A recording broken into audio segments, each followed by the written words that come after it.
Hi everyone, Ebenlo, painter of song here, just getting ready to do a portrait. I decided to take a portrait commission of a gentleman and his granddaughter out of Sweden here. Here's the image right now. I wish I would have started this video earlier, but here's the gentleman and there's his granddaughter. She's eating French fries. He really liked a particular picture and he decided he wanted to let me paint it for him. Right now I'm getting ready to throw down a kind of a transparent wash of sort of a rose color here, kind of a pinkish red, and what I'll do is I'll wash it through the whole painting so that way there'll be, you know, pieces of kind of warm color that shoot through the painting if there's any open spots. So anyway, hadn't posted a video in a while, so I decided, what the heck, let's start posting them again. So alright, take care y'all, and I'll post the colorful updates as I go here. Alright. For all you young painters out there, I wanted to tell you part of the process, help guide you along. What I did is I did the pencils first. I had this is a canvas that is pre-gessoed, so I don't have to worry about that. If you're not familiar with what's going on there, you always have to gesso a canvas so that way no oil gets into the fibers of the canvas and it'll corrupt the painting. It'll deteriorate. After I did the pencils, I've got this Krylon matte finish that it makes it so the pencils don't smear as I put the paint wash on. So that's what I'm gonna do now. Alright, later. Okay, for those of you who are learning how to paint, I wanted to give you a couple more details about the process that I've chosen here. When I was making the wash for this the painting, I added a little bit of drying linseed oil, just a touch, maybe, you know, like half a teaspoon, and 3 drops of cobalt dryer. The reason why you don't want to add too much linseed oil is because it has a yellowing property, and if you add too much here, the paintings will crack. And same reason, only 3 drops of cobalt dryer. You want to use it sparingly.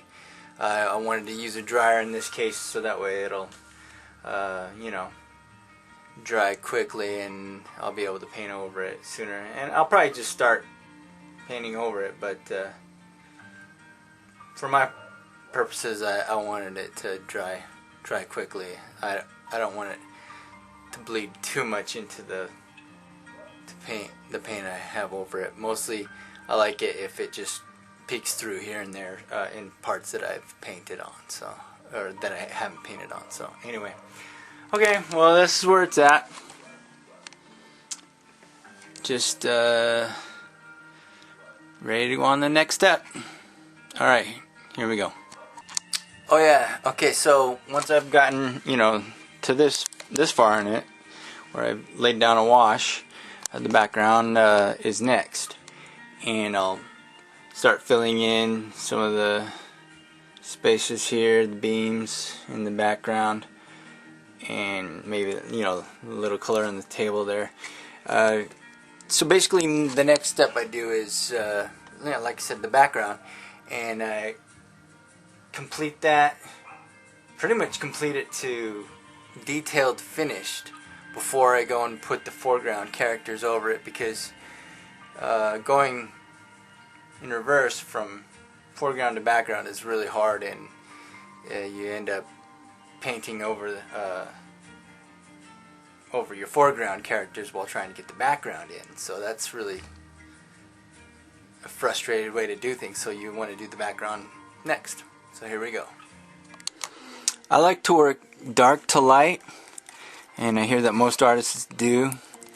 Right now what I'm doing with this palette knife is I'm making the consistency of this kind of brown gray the same. I don't like a lot of streaks in my paint unless I'm going for a particular effect. And this is about ready to throw on. I'm gonna shade it in the background there. Probably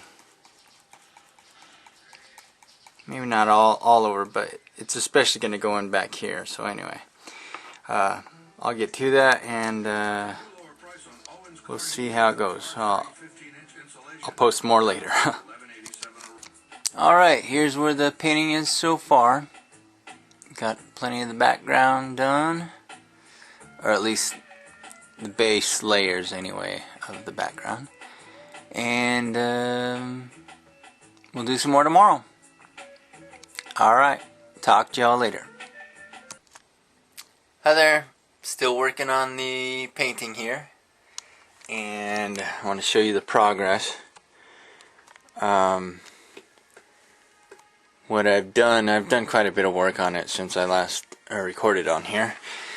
How I did it is I, broke up the main bodies of color in the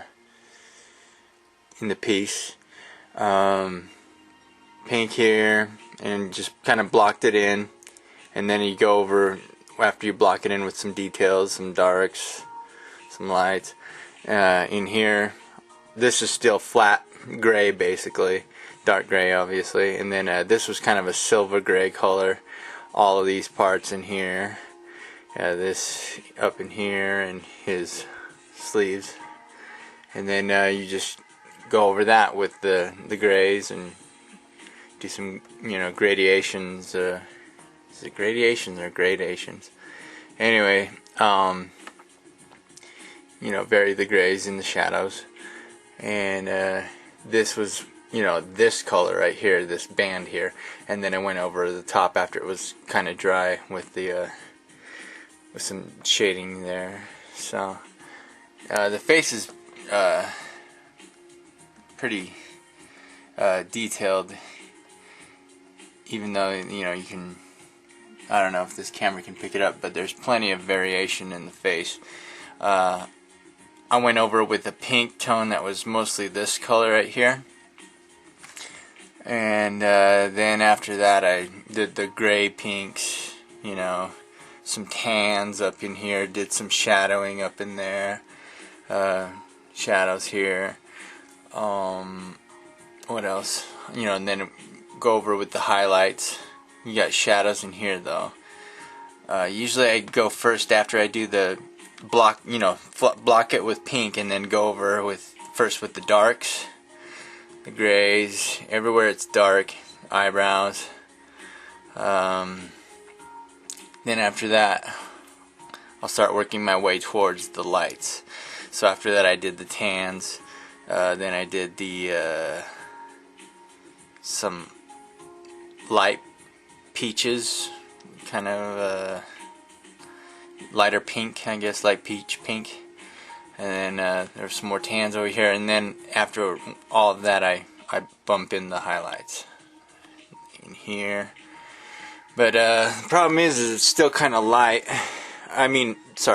dark compared to the actual skin tone I'm looking for. So I'm going to go through and maybe do a whole wash of just light on this side, because that's where I want the highlight, or the more lighter side to be.